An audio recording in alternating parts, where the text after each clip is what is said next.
My first real encounter with prostate cancer was in the early 80s when a colleague of mine who I worked with very, very closely was diagnosed with prostate cancer.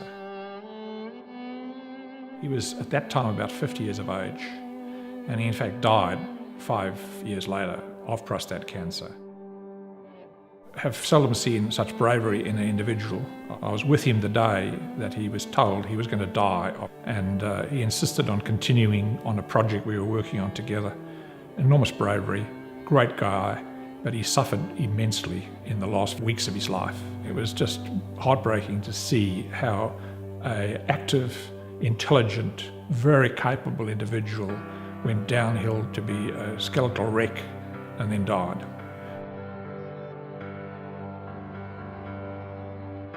My brother, as I said, was diagnosed 12 years ago with prostate cancer, and their father died with it age 95, and therefore there was an 80% chance of me having prostate cancer at some time in my life. So religiously every 6 months I had a PSA test, and then getting that result, if it was up again, my anxiety level increased further. And eventually, I got to the point of he sent me to the urologist. I thought they now have intervened, and they're intervening because there's a probability. I went in and had the biopsy done under general anaesthetic, and he said the results will be available in a week. So went in there with a fairly high degree of expectation that he was going to tell me I had prostate cancer. PSA had been rising, and the circumstances, I knew enough about it from my brother's experience and other friends and so forth, that I probably was going to be diagnosed with it. But when the words came out of my specialist's mouth, and I'd hardly sat on a chair, and he said, "Alan, you have prostate cancer," the whole circumstance then strikes home, as well as you've prepared yourself.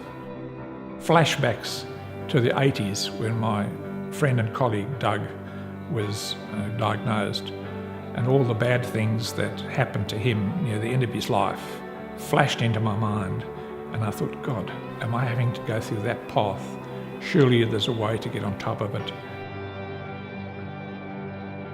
But human nature takes you to look at the worst in that situation rather than the advances in medical science and other things that have happened in the intervening 30 years. When I was diagnosed, I had a chance to talk to a lot of other friends that also have had been diagnosed and treated for prostate cancer. There's quite a good friend of mine that had a radical prostatectomy, and he got a very bad outcome. He was impotent and incontinent. And whilst impotence is severe or challenging to a man, incontinence is probably even worse because you face it every day. And it also brought home to me the consequences of being infected with prostate cancer.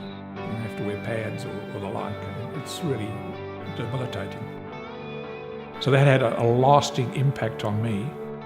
You have a feeling that you want to get these cancerous cells in your body out of your body immediately. You want to be free of these things that are slowly but surely killing you. You want them out. You want to get rid of them. And that's all that really counts. And there is a way to prevent these things, and SpaceOAR is one of the ways that can substantially overcome the rectal burning issue. At the National Cancer Centre, after your last treatment, there's a gong, like you see in the old rank films.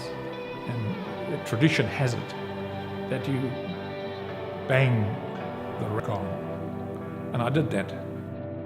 Prior to me ringing the gong, I had half an hour, 3/4 an hour with the top man there. And after that discussion, particularly with his confidence and banging that gong, I felt, this is fantastic.